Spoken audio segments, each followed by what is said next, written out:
Good day everyone and welcome to the Arabian Traveler Poetry المسافر العربي للشعر.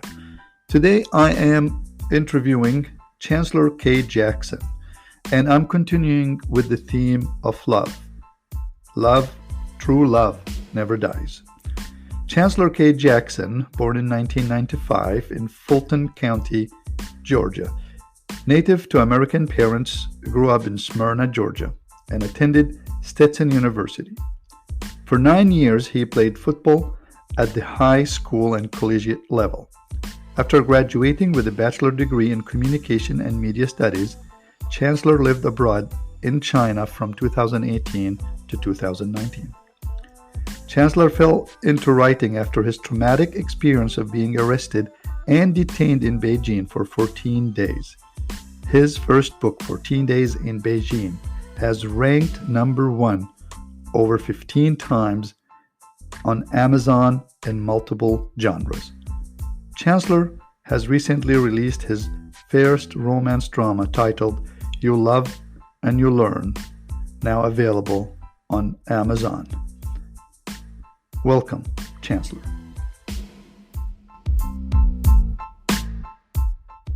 The Arabian Traveler Poetry, and we're really very pleased to have you with us today. This is a lovely Saturday morning, and I just wanted to thank you for accepting to join me. If you can just tell us a little bit about yourself and just introduce yourself, and then I'll have several questions for you that might help us. For sure. Blessings and balance to you, Muhammad. Blessings and balance to everyone that's tuning in. Appreciate you for having me. Chancellor K. Jackson is the name. Born and raised in Atlanta, Georgia.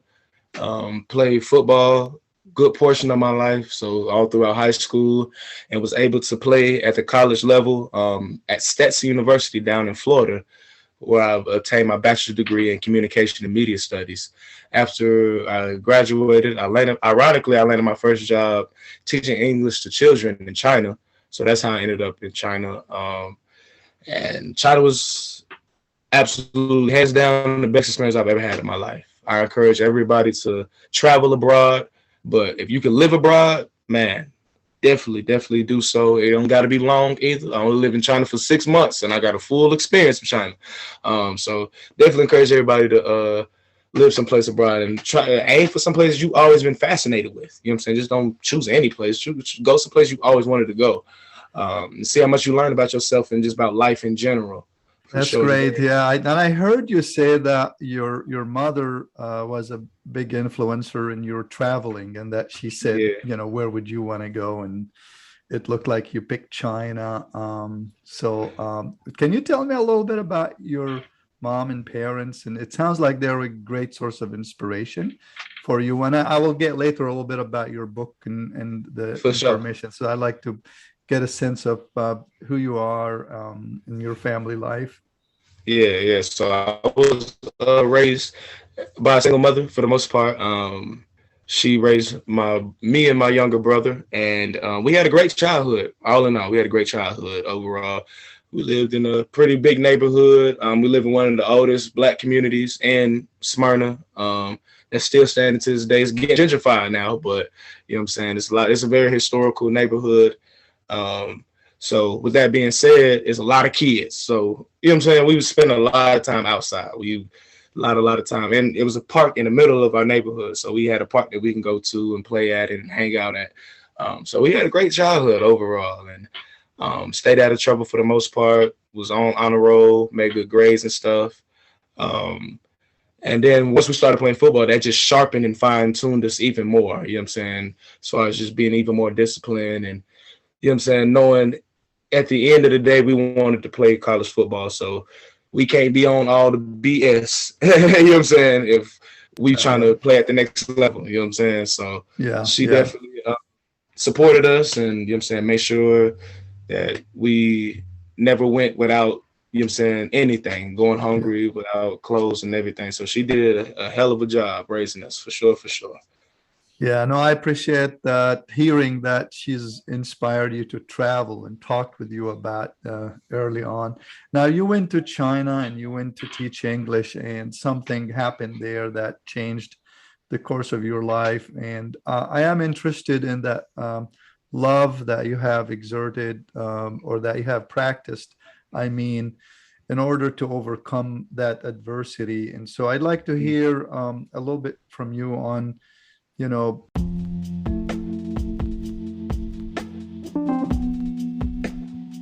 I know that was a very traumatic experience for you, being arrested in China and spending 14 days. And I just wanted, maybe you can just recap that. I don't want you to retell the story over and over again, but you've learned something from that experience. And I just wanted you to talk about the love. A lot of what I do in this podcast is talking about love and poetry. And I was enamored with the concept of love and that true love never fails that you talk about. Yeah. So pretty much my experience in China was overall great. Now, my last 14 days were ugly. You know what I'm saying? My last 2 weeks in China were ugly. Like we stated before, I was arrested. Now, what were my specific charges? I honestly don't know. Like I said, no form of communication was given to me once some handcuffs were thrown on me. So I honestly don't know what my specific charges were. I just know I had just gotten caught with 1.4 grams of cannabis.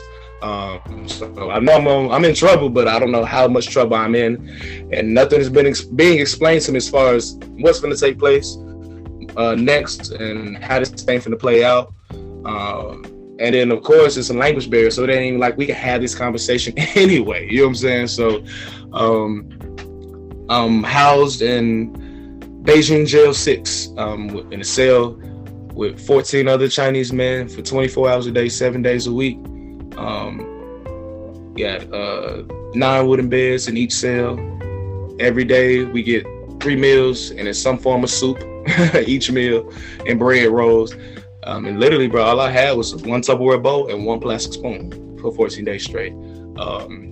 And it was a journey, you know what I'm saying? It was definitely a trial of the mind, to test the resolve of the soul. And ironically, I wrote a poem. I started writing a poem while I was in there, but once I got out, I was able to finish it. And pretty much the poem goes, it's called Free Me. So, free me, a psalm of my culture, restrained for 14 days in a land where I'm a foreigner. Even here in America, my native land, I felt foreign, but I felt at home simultaneously. Never would I have thought the phrase free me would mean free me. I'm glad I'm not dead, lest the front of a shirt be my final resting place. Pride stained on my flesh how I, a cub, have wandered into the Serengeti. A clock on the wall knows my future, my freedom in its hands. A second is life, a minute, eternity. Free me. Peace is my cell, cold, dark, unchanging. Unfamiliar eyes accompany me daily.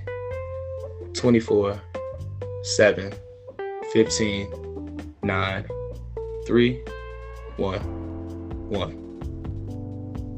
24 hours a day, 7 days a week, 15 minutes, 1 cell, 9 wooden beds, 3 soups a day, 1 bowl, 1 spoon. My lucky numbers. Red and blue, life and substance, knowledge and power. Trial of the mind to test the resolve of the soul. Never let a hard time humble us.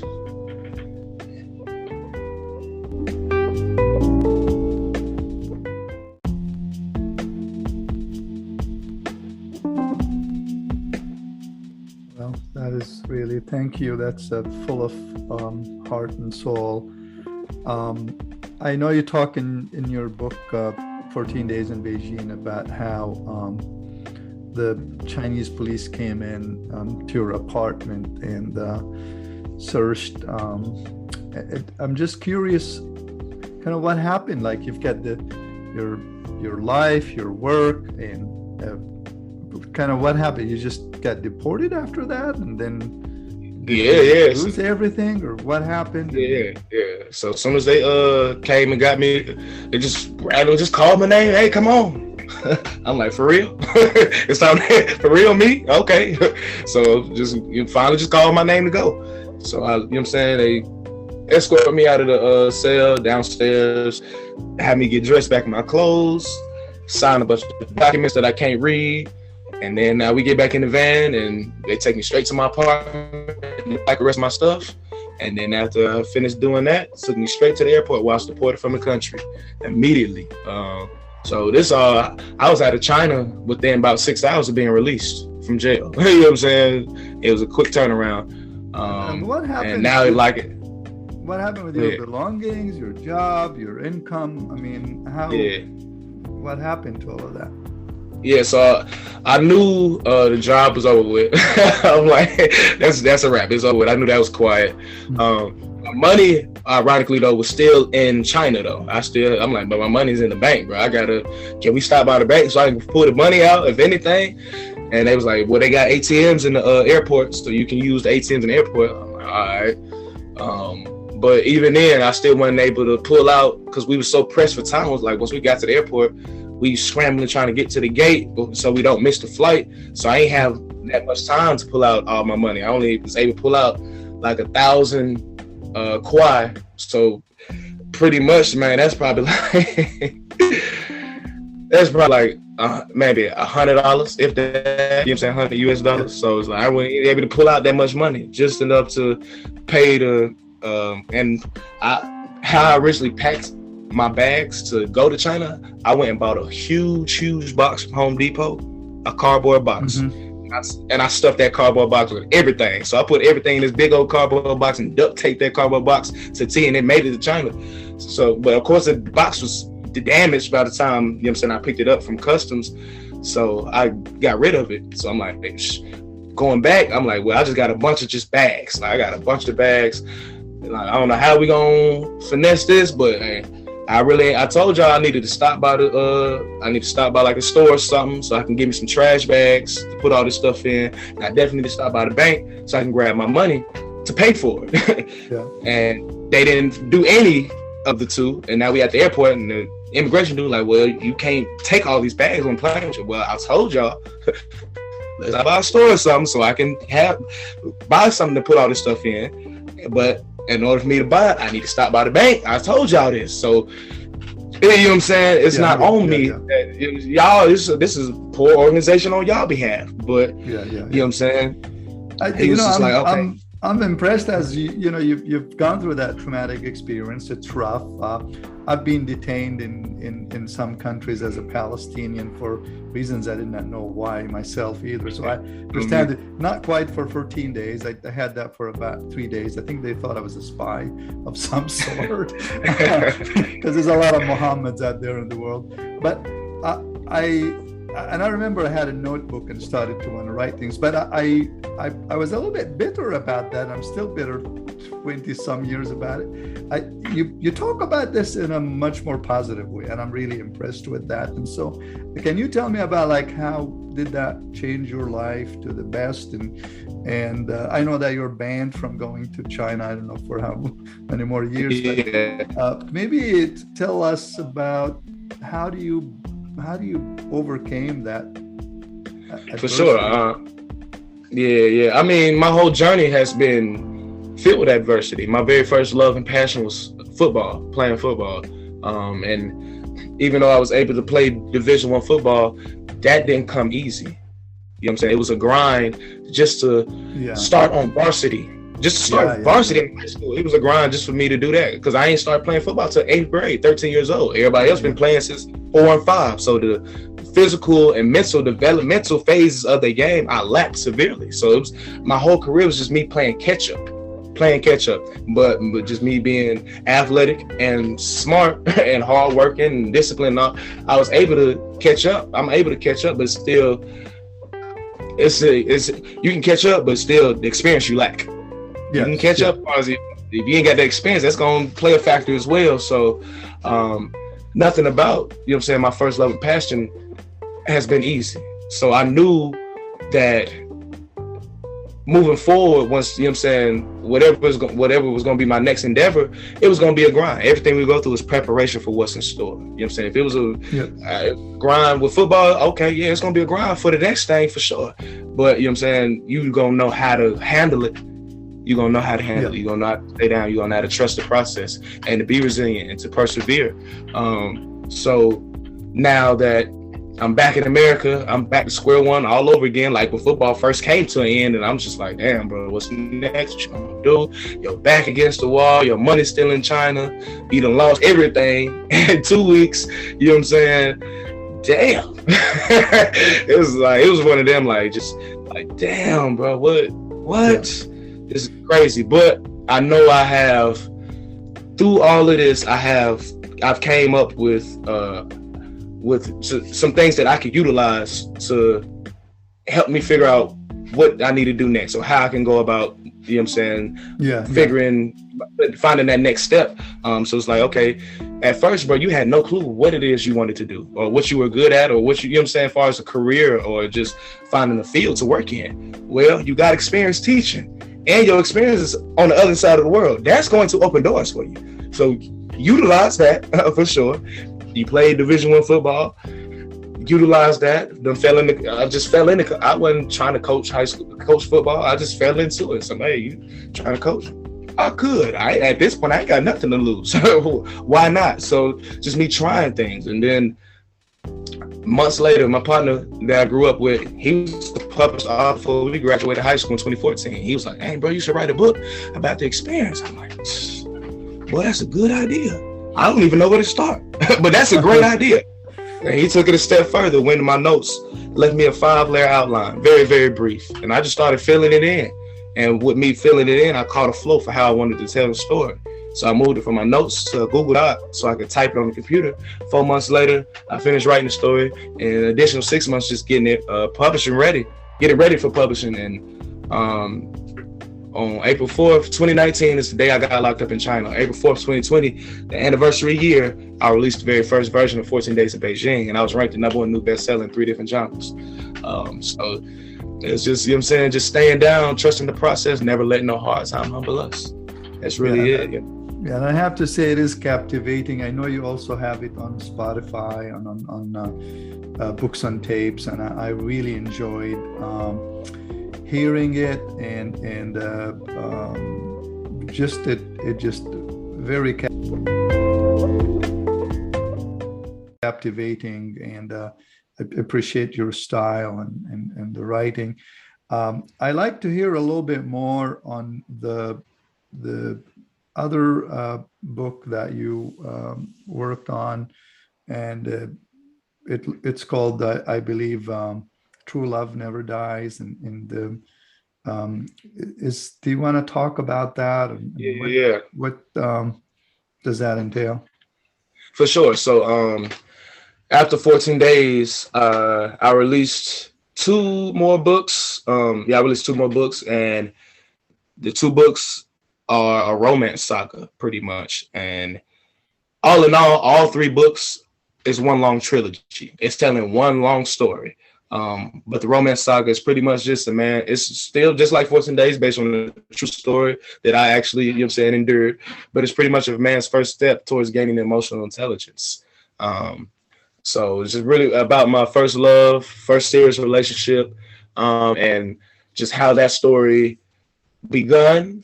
And that's where You Love, You Learn comes into play. That's pretty much, it's the second book of the series, but it's really the prequel. You know what I'm saying? Yes, so it's really the prequel. So you got You Love, You Learn, pretty much what takes place beforehand, all before, you know what I'm saying, China and everything. And then you got 14 Days in Beijing, of course, what happened, my last 14 days in China. And then you have the last one, Real Love Never Dies. And it's pretty much, it connects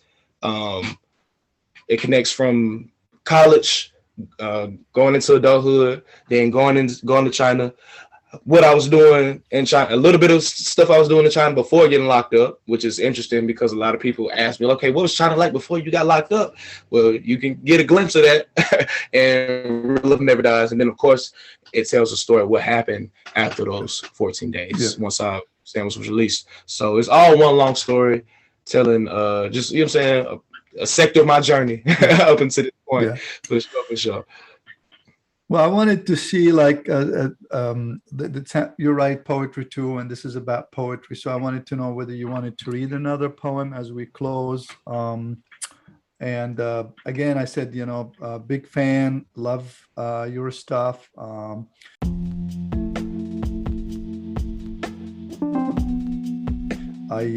I believe I put in the description a link to your website. But I wanted to make sure you also let the audience know how to get a hold of you, and maybe we can cap this with just use, if you have a poem to read for us, and also let us know how you'd like the audience to get in touch with you. For sure. So y'all can find me on almost every social media platform except TikTok. I ain't on there just yet, but you'll find me on everything else for sure. Just Google me. Google Chancellor K. Jackson. You'll find everything you need to know. My website, chancellorkjackson.com. You can get your copies of my books on Amazon or as well as my website.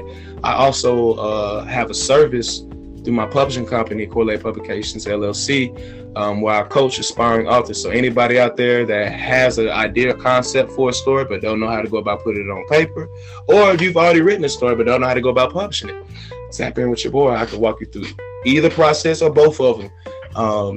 So y'all can tap in with me like that. Just Google me. And as far as just leave y'all with some words of encouragement, I got another little poem / quote for y'all, and it's by Nipsey Hussle. And for those that don't know who Nipsey Hussle was, he was a rapper from South Central Los Angeles. Overall, a serial entrepreneur. You know what I'm saying? A jack of all trades. He had a lot of different business endeavors.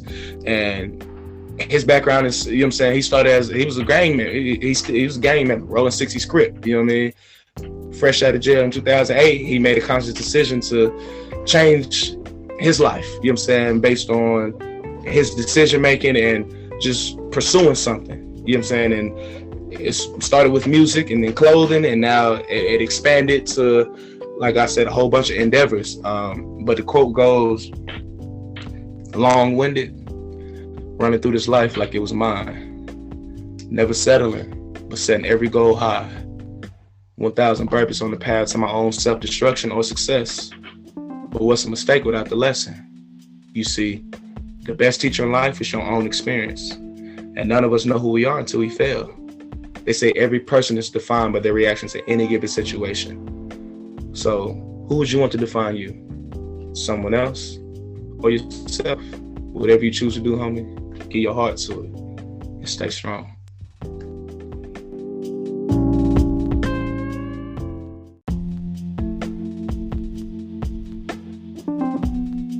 Thank you so much, Chancellor. And again, great work. Stay strong. Keep doing this work. I appreciate that you're inspiring and helping others. Until we meet again. For sure, family. Appreciate you for having me, man, and allowing me to showcase my skills and all my products, but most importantly, my spirit. Wonderful. Thank you, Chancellor. Bye-bye. Take care. Peace.